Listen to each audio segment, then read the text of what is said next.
state obedience. There are some sisters in Fort Worth who are Dominicans, or at least in Arlington, and they teach in Fort Worth and in Arlington. And there are lay Dominicans all over. In fact, I'm not even sure where the lay Dominicans are. There's a group that meets in Dallas.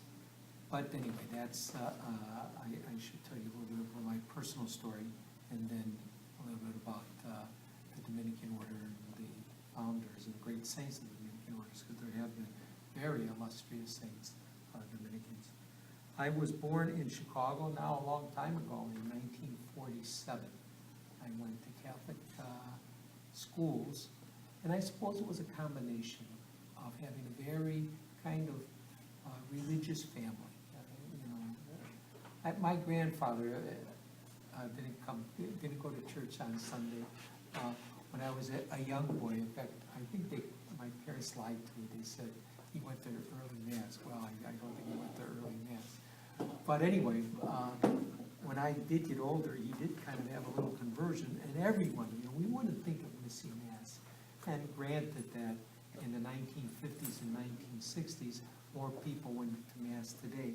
Still, that was pretty remarkable.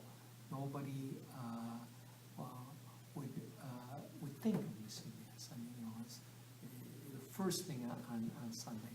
And my grandmothers would attend daily mass. And as I said, my parents sent me to Catholic schools.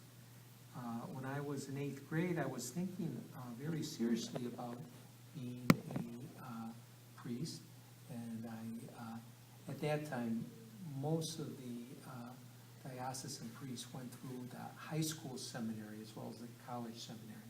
Now, the college seminary sometimes is called into question. No one can think of going to a high school seminary, but that's what they did in those days. The seminary was kind of special. I'm not exactly sure why, but they used to have school on Saturdays. And what we would thought was, well, because they don't want their guys going out with the girls on Saturdays, so they had school on Saturday, and they were off on Thursday. I'm not sure if that's true or not, but we did have the high school, but I didn't go. That's the story. I went to many Catholic high schools in Chicago. It's a big city, very Catholic city, and there are, I don't know, 40 or 50, I suppose, high schools, Catholic high schools in the city. And I went to the one that was taught by the order that I finally joined, the Dominican order, in the suburb just outside the city of Chicago. And went there 4 years, was thinking at that time about entering the order, but decided not to. I wanted to go to college. I was given a scholarship to Providence College in Rhode Island. So this is, for me, it was a long way. I had been in New York visiting our relatives a couple times, but I never had been so far away as Providence. Providence is another 200 miles, pretty much east, but also north of New York City. So I went to Providence, 4 years, studied science, and eventually finished in English literature. And at that time, I also thought that maybe I should go into to pursue this idea of a vocation, because it was strong. I just didn't feel ready. You can imagine, you're unsure of yourself during those years. So at the end of college now, I decided to go into the Peace Corps, and that had a very strong impact on my life. I still have friends from the Peace Corps, just good people that I met, Americans as well as the people in the country where I served. It was in Malaysia. I don't know if you know anything about Malaysia. Is it Malaysia? Yeah, it sounds rather exotic, but Malaysia is actually a very prosperous country at the kinds of forms of peninsula. So it's a little bit like Florida, two coasts. It has a mixed population. The 50% are Malays. They are Muslim. That's the dominant group. But there's also about 35% Chinese. So and it's very strong. And if you know anything about Chinese, they're very industrious, remarkable people. And then many Indians. When I was there, the primary industrial, the primary export of Malaysia was rubber. So lots of rubber plantations, kind of agriculture. But they also had a lot of tin production and now palm oil. Does anybody know about the recent problems with palm oil? It's kind of interesting. Just read this the other day, and I think Malaysia may be the leading palm oil producer in the world. That I'm not sure, but it was the growing when I was there. It's being criticized. Palm oil has doesn't have the saturated fats. I think I have this correctly, as some other kinds of oils that were used in processing food.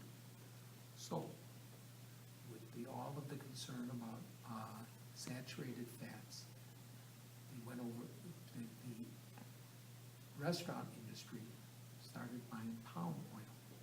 But in order to produce the palm oil, the places like Malaysia, this I saw myself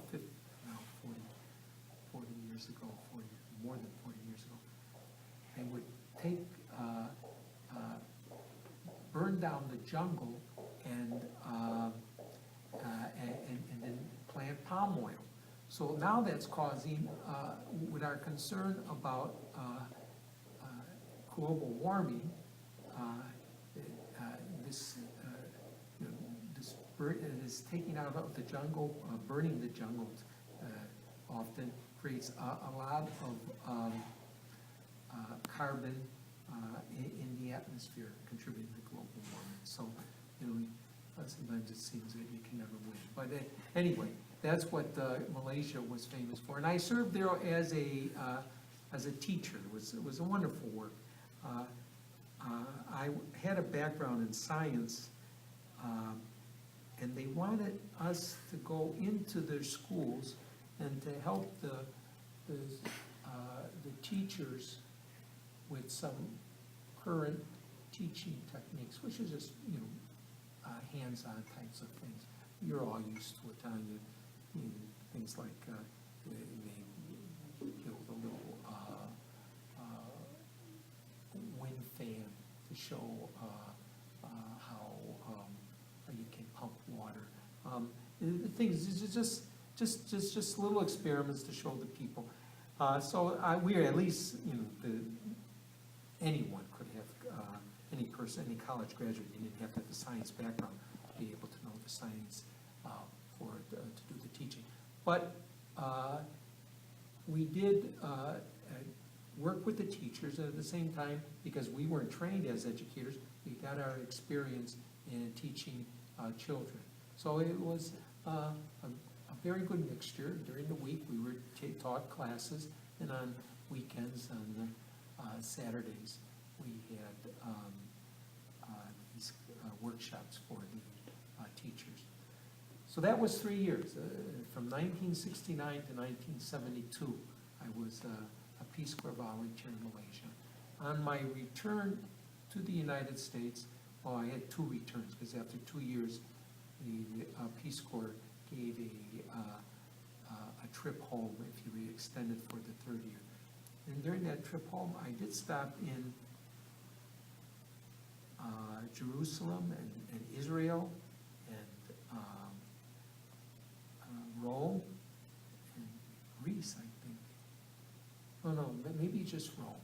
And then I came. It was quite an exciting, trip home. And then when I finished the Peace Corps in '72, I had 5-6 weeks traveling through Europe, and and finally taking a plane back to the United States.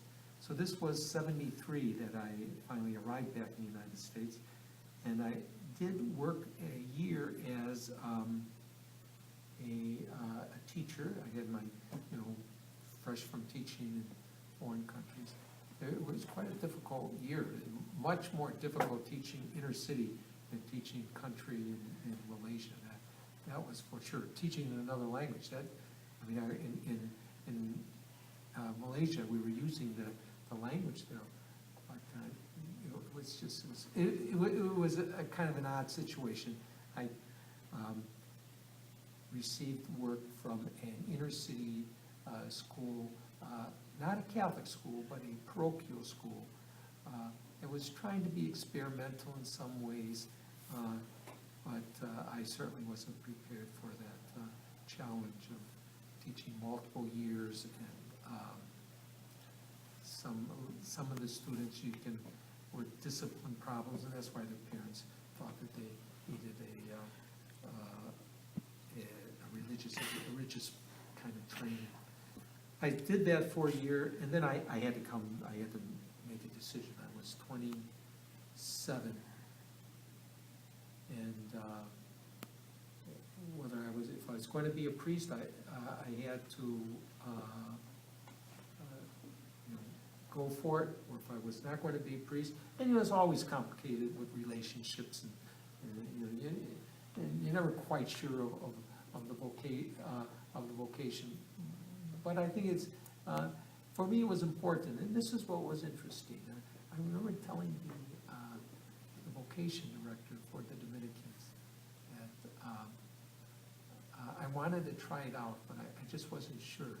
Well, he reacted. He said, if you're not sure, you shouldn't come. I said, okay, then I won't come. Then I talked to a man who was kind of my spiritual director in college. He was a priest at Providence College. Providence, by the way, has Dominican priests too. It's the only it's the only Dominican University college that is administered by Dominican men. There are lots of Dominican women or Dominican colleges, universities administered by women. But it's the only one by men. Anyway, I went back and saw Father Cosmo, and he said, I know you have this vocation, and he arranged it with the vocation director to let me come into what we call novitiate class. If you know what a novice is, it's a beginner. Novitiate is where the novices stay. So in 1974, I entered the Dominican novitiate of the Eastern Province near Boston, and I started my formation as a Dominican. 1 year in Boston, and then we take what we call profession, where we take vows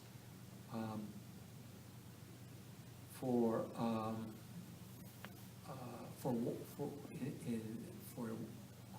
3 years. I think I took vows for 3 years, yeah. And sometimes they do it for 1 year. And as I said, I wasn't even very sure after 3 years, and that's when after 3 years, I extended it for 1 year. But anyway, I took the vows and went to Washington, D.C. For studies, and there I spent 5 years. And it was always a struggle, whether I had this vocation or not. Again, these are years of, when you have longing for intimacy, longing to do something important in the world, and you have to take a lot of time, prayer, discerning what you really want. But at the end, I remember going on retreat, and this is never going to be very clear to me. I'm either going to do it or not going to do it, and I did it, and it's been the source of great blessing. Many good friendships with different kinds of people, an opportunity to study. Dominicans are devoted to study. And I suppose it's always been important, that's why I went into the Peace Corps, to serve people, to help people, and there's certainly, that's what our lives are about as religious, like I am. Some religious dedicate themselves purely to prayer, but that wasn't St. Dominic's idea. In 1980, I was ordained. And by that time, we were forming this new province of the South. So I was ordained in Miami, because that's where we were having a big assembly, and assigned to San Angelo in Texas. I never even heard of San Angelo in Texas before I was assigned there. I went to San Angelo. It was a small parish, and I worked there for a few years. I went to the University of Texas to study. It was actually political, government administration. We called it the Lyndon Johnson School of Public Affairs at the University of Texas in Austin. I stayed there for 2 years and received my degree. Then I came to Fort Worth in 1985 and worked with the diocese as the Director of Peace and Justice, or Diocesan Ministries of Peace and Justice. And it was very fruitful, very good ministry for 8 years. I stayed in the position. And some of the things that we did at that time, at least one thing is still going. It's quite gratifying. That is the Martin Luther King Mass. It started in 1986 as the initiative of the Peace and Justice Office, and it's still going.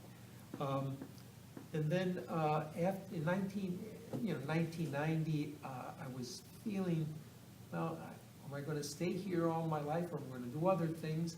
And maybe it was that was most of the decision. At the time, other people were going to do other things for peace and justice. So I said, okay, I will move on. And I had always had the desire to be a missionary.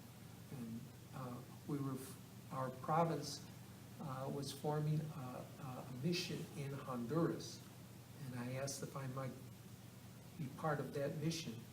And I went to Honduras in 1993, stayed there 4 months, and then I was asked by the Dominicans in Central America if I would go to Costa Rica and help with our formation program there, seminary.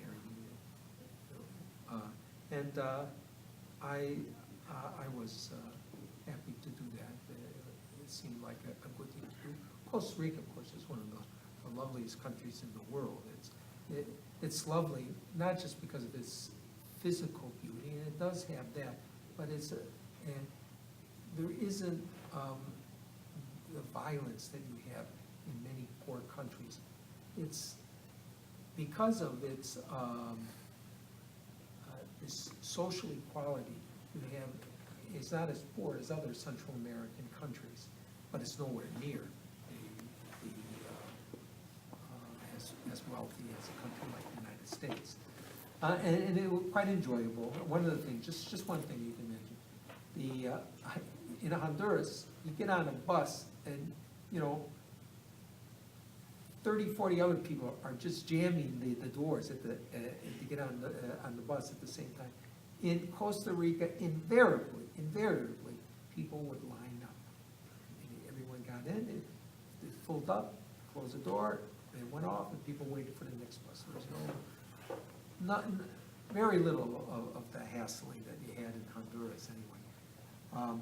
So 4 years there, and then I came back. I was cut short a little bit. I would like to have stayed longer, but for a good reason, I thought I should come back in 1998. And then I went to El Paso, served, and back to a peace and justice job in El Paso. Another lovely experience. El Paso, is right on the border. And at one point, I was living with the Dominicans in Mexico, in Ciudad Juarez, and coming across the border every day, early, so I could beat the traffic. This was before 9/11. After 9/11, what was a half-hour wait became a 2-hour wait, it's just, but anyway, I crossed the border, worked in El Paso in the afternoon, went back and slept in Juarez on Sundays.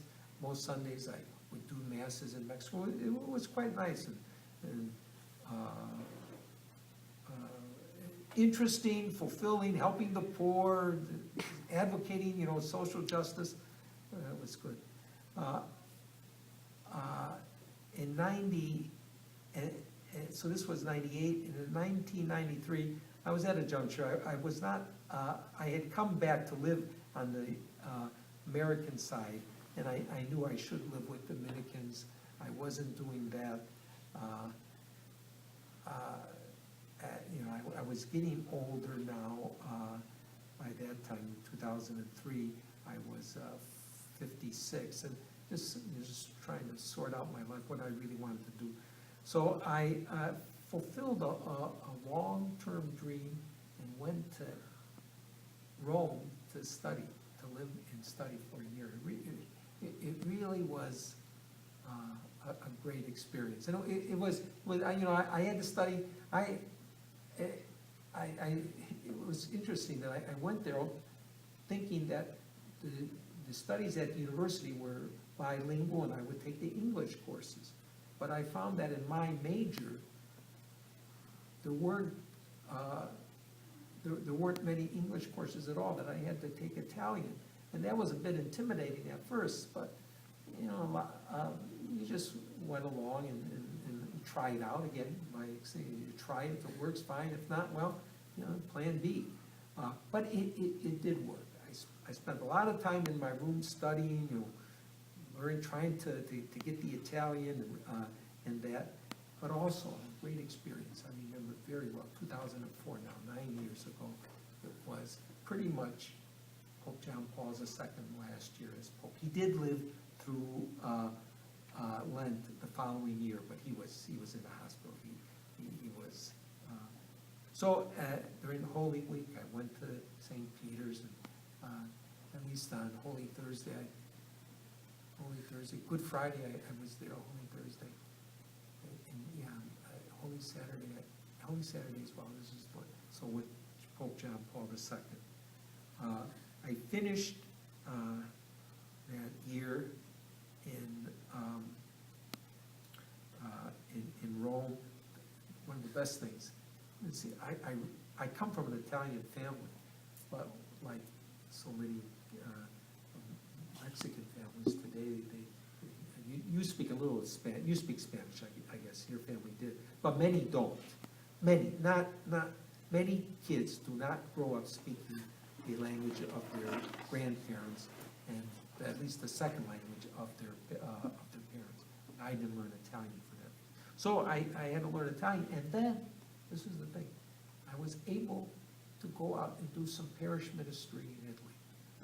That doesn't sound all that wonderful to you, but to me it was just amazing to go celebrate Mass, hear confessions, and talk to the people a little bit. I wasn't all that conversant. You can understand confessions, the sins.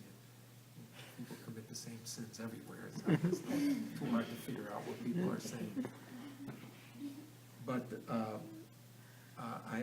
in 2005 I came back, and then I had the itch. I was able to do this. It wasn't just my desire. There was a good reason. I thought I would go to California and live with that province, our western province. So I went to California, spent 1 year at a parish in outside of San Francisco, another year in San Francisco, and from there going out and preaching in different places. Then the third year with the province, I spent again on the other side of the border in a city called Mexicali, which just south of the California border, in the desert, very, very, in fact, they say it's the hottest, what was it? It is the hottest city, the most northern city, that's something like the hottest city and the most northern city in the world. I mean, in its latitude, it's the hottest city, you know. But anyway, it was hot for sure, and 110, 150 during July and August, but bearable, no problem. We had a very comfortable house with air conditioning, as indeed most of the places were air conditioned. And then in 2008, I came back to Fort Worth to work with the diocese again, but in adult catechetics, adult formation. And now, that's what I do now. I direct our School of Lay Ministries, John Paul II Institute, which is preparing people to work for the church, giving them a background in scripture and in the catechism, and then experience or training to do a ministry. So that's a quick overview of my life. Of course, there's a lot. It's just what I have done. My life is much richer, and I can tell you about many of the people that I met along the way, which is really the treasures of life. But I want to tell you a little bit about the order, unless there are some questions about any of that biography, autobiography. Yeah, it's long enough, I guess. 66 years this year. Just to tell you about St. Dominic, let me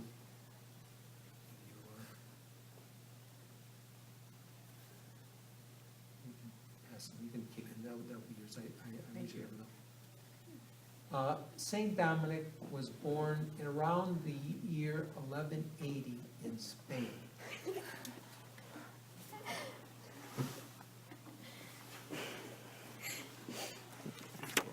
And he was, I guess, a fairly well-to-do background. No one says that he wasn't rich. He wasn't a prince or anything. And he had this. There are stories about when he was born. His mother saw a star, and the star was supposed to be Dominic. Would be the star in the church. A lovely story when he was as a teenager, he went to study to be a priest, and there was a famine at the time. He sold his books, the parchments that he had, so that to give the money to buy food for the poor. He was a very generous man. He had this. He was ordained and went with the bishop. He had this idea of forming a group of preachers to go out and to preach to the people against the distortions of the Catholic faith at the time. There were some we call heresies, and he wanted to do this. So he had this, and then he went to Rome to get permission, to get a accreditation for this group. And then finally in 1216, the Pope granted Innocent III, very important Pope in the history of one of on everyone's most important 10 popes in history, Innocent III. He got permission to start the order, and he sent his friars. We call them friars. It's just a word that doesn't mean chicken. It means rubbing, right? Maybe some of you take it in French. It's frère.